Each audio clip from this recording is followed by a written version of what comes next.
Coach, I'll just start with you. What do you think was so successful for you guys? What do you think was most successful for you guys tonight? Yeah, I think we, respected our opponent. They really did a good job against us in the preseason. The Fever did, and we faced some pressure coming off of the Mercury that we had to learn from. So I just thought we were up for the challenge of playing hard, playing through some physicality, and really just kind of keeping the energy focused on us. It's a really, very, very good team. They are, and I feel like we're showing a little bit of something ourselves. Kira, you told me pregame how this was kind of like a reset for you. Came out hot in the first half there. Was there anything you were trying to prove there in those first couple minutes? Just wanted to be out on the floor. Like, I just want to play. So just came in, me and Coach Clinton just been focused on one bite at a time.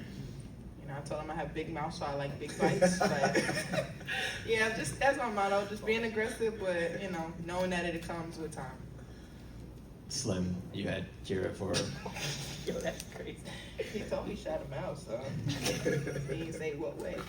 Kira for a full game this time. You also have Kiki. What's it like having two versatile posts like that you can just throw the ball in and know that they're going to go to work? I just love that. We can just throw it in there, exactly what you said. Let them go to work. Coach made us aware, like, to begin this game, like, we want to see how they can guard the paint on the inside, if they can go one-on-one, if they're going to send help. Like, we trust that our bigs, especially in Kieran and Kiki, they can create for themselves, but they can also create for others. So, sky's the limit for those two. I love having them in the game, and I love having Kira back, because that's what we get. About Kira being back, coming off of concussion, do you see anything from her specifically tonight in this performance? I literally, as you saw what she said, like, she wanted to play, and she has that energy in practice. What you guys seeing on the court is just a byproduct of her being patient and her understanding that, like, when it's time, it's time. And today it was one of those moments where she got in and she found that flow early, and we kept feeding her, and she kept producing. She's much more than just scoring, but to just see her finally, get back into rhythm and put the ball in the basket, it was great to watch. Shakira, Rob Knox here from The Next. Can you just describe the vibe out there tonight and the fans and just playing here at Baltimore tonight? What did that mean? How special was that? Yeah, it was a dope experience, coming in and shoot around and, just taking in the arena. It's always great playing in a bigger crowd. That experience is dope. So it was nice to come out here and just have that support for sure. Jonathan Tannenwald from the Philadelphia Inquirer. Brittney, this one's for you. You had the assist on one of Lucy's threes. I admittedly came down here to write a feature on her tonight. But what have you seen from Lucy so far and her contributions, including a couple of shots like that really put in Indiana's back foot? I mean, Lou stays ready. Like, she has a great attitude, positive attitude, whether she touched the floor or not. She's probably one of the first people coming out to the court to high-five you. First person when you get on that bench to tell you that you all right, like, keep going. But credit to her that when she gets in the game, she makes a difference. Like, when she subs in, her scouts just say that. She comes in and she puts points on the table, she defends, she can handle the ball. There's another ball handler out there. So it's one of those things where as a rookie, she understands her role, but she's an amazing player. And anytime we put her in a position where she's on the floor, she succeeds in any way. This team as a whole plays so free and so loose. Doesn't seem to care what anybody else thinks about them. And even for the young players to do that who are so new to this, what's that say to you? I mean, it starts from the head, and down. That's just our culture. It starts with our COs, to our GMs, to our head coach, like all the way down. We all carry the standard of, we're just going to come out and we're going to be Mystics basketball. This is going to be our culture. And that's it. Like, it does not matter what other people are doing. Coach always tells us, it doesn't matter what the score is, win or loss. We still play Mystics basketball. We still show up as a team. We show up as a sisterhood. And that's just across the board. Hi, Coach. What was challenging about facing Indiana even without Caitlin Clark? They're good, right? So I've said it before the game. Like, Caitlin's really good, but Kelsey and AB, Hull, Sophie, Sydney, Howard. I mean, this is a team that a lot of people, feel will threaten for the league title. And for good reason. So very, very talented team, and I think without Caitlin, you know, she has a lot of usage there, but they still play really fast. They play inside. They cut hard, and they dig in defensively. So we feel like we had to play well in order to beat them, and thankfully we did. And for Slim, you led in points and assists today. How do you figure out that balance between scoring and facilitating? Well, I gotta stop turning it over so bad. I probably have more. No, but credit to my teammates.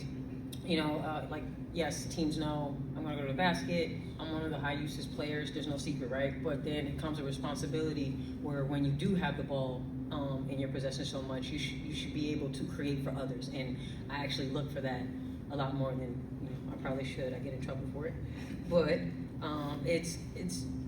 it's really good knowing that when I do create, I have somebody like Akira, a Kiki, a Sony, a Steph. Like, I could do the whole roster, you know, that's going to put the ball in the basket, which holds the defense accountable. And they don't get to just stay and watch me all night. They got to, you know, prepare for everybody and know that anybody at any given moment can go for 10 plus. It doesn't matter if it's me or not. This is a question for both of you, but Wait, both of us, three of oh, us. sorry, there is three of you. This is for Brianna. I'm not Brianna. I'm sorry, Brittney, and then also Kiera. Question for both of you. First, Kiera, I wanted to start with you. Just playing in an area that you know so well. I know you played in the DMV area, but what can you say about Baltimore basketball? Just understanding that how much people love the game here. And, you know, you played not that far away. Yeah, I mean, it's up for discussion whether we include Baltimore and DMV sometimes. No shade, all shade. So my bad. I had to put it out there. But Can I leave right now? That's all right, Coach. You catch it straight. No, growing up, you know, playing in DC, you know, playing in Maryland, I talked about it earlier, like the DMV culture in itself, you know, we all carry ourselves a certain way. We have a vibe, we have a, you know, energy when it comes to being an athlete from here. And, you know, we just take pride in that. So it's shown throughout the whole DMV, you know, and that's just something that's exciting for, you know, young athletes that are coming and watching us, and, you know, the professionals that's made a name for themselves. So. And then Brittney, this one's for you. I think I heard you say you had family in the area. Dang, y'all be listening. Yeah. Okay. They just gonna know that I didn't invite them, huh?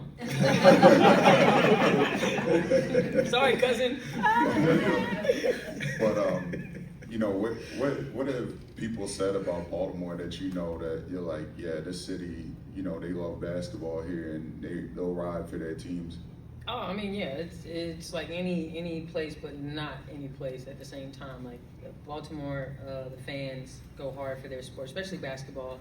And my cousins, them being from here, they were the reasons why I even picked up a ball. So there's something special in that, and just understanding, you know, the history that goes behind the women hoopers, obviously men too, but like the women hoopers that have come out of Baltimore, you know, and just being able to bring this game here is so much more than basketball. Now we've been able to show the little girls that are closer to Baltimore that, okay, you have a possibility to go to the league. You know, we would love for them to come all the way to DC, but that's the whole point of us trying to expand and everything. But in itself, just being able to have a performance like we did in front of little girls, little guys too, but like in front of little girls, just helping them see the WNBA that much closer to them.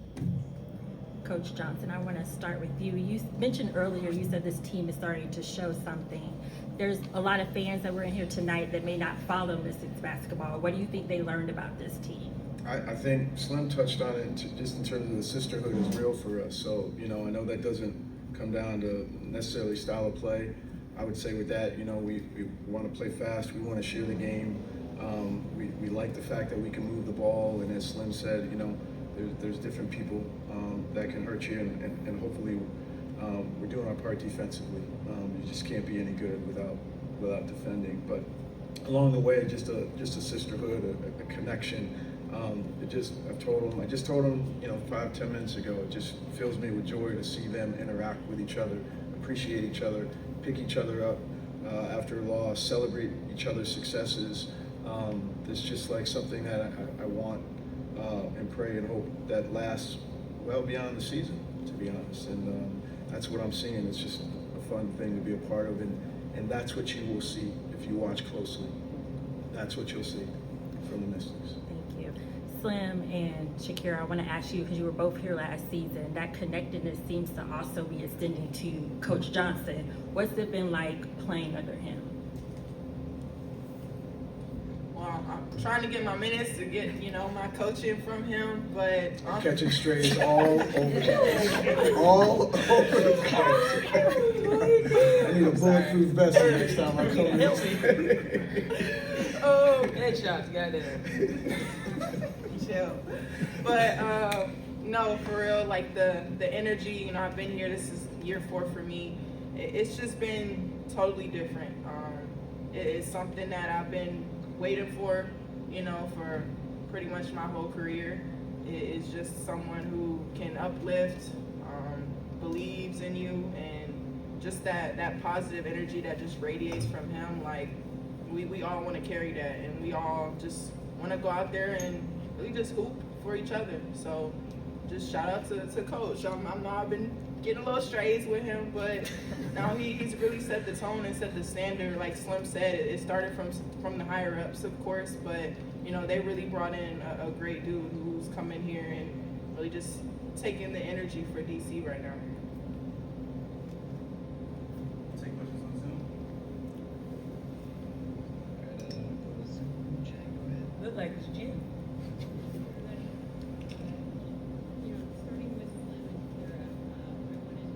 Hold on, Jen, I can't hear you. Yeah, that's. You get on my nerves. You not have to say it like that. Shoot, I can't hear me. I can hear you. Okay, there we go. Yeah. You still can't hear me? All right, now you're good. Can hear. Now you're good. You can hear me. Yeah. Okay. Okay, so Slim and Kira, for both of you guys, there was kind of a sequence with about 3 minutes left that I'd love if you can walk me through. If you remember, Kira, you had that block on Aaliyah Boston, and then Slim, you came down and had that layup at the other end. If you can walk me through what you remember from that sequence, and did that feel like a big swing for you guys? I guess a 4-point swing there. Yes, I do remember that series because right before that block, Kira had a one-on-one situation with Aaliyah Boston where we felt as a team, we're not going to go as far as saying that it wasn't a call or anything, but we thought that it might have been a foul there. But like Mystics basketball, like we're told, we keep playing, and Kira came right back down and went right at it, and Aaliyah Boston respectfully went, to the basket, and Kira got the block. And when we got in the huddle, we talked about what we were going to do in transition. We talked about doing a drag because everybody's up high, seeing if we can get to the basket. Once Lexi Hull jumped the screen, Aaliyah set it a beautiful re-screen, and I got downhill for the layup and one. And that gave us our momentum. We're starting to realize as a team, like, to string along these possessions, especially late in the quarter, and just execute. Kira literally said when we were coming out in this last, that was like 3 minutes and like 30 seconds left. She was like, let's turn it up. Like, obviously we want to, go through our offensive possessions, but at the same time, if we got to go ahead and take it, because we just want to take the game away. Let's just finish the game right here. We ain't got to wait till the last 30 seconds. Let's finish them in the last 3 minutes. Here for you, how good did that block feel? I was just making sure I didn't get technical. That was it. That's honest. That's honest. And Sydney, for you, just overall with the end of game execution, I was kind of asking you about that pregame. How would you evaluate it in this one from, say, about that play on? Yeah, I think Slim and Kira just kind of spoke on the example of we're learning about each other, and like they're creating, it's improv, and they're creating their own chemistry at a time where we have like Kira might be one of the most veteran players after Steph and Slim, and this is year 4. You know what I mean? So it's like, it just takes time.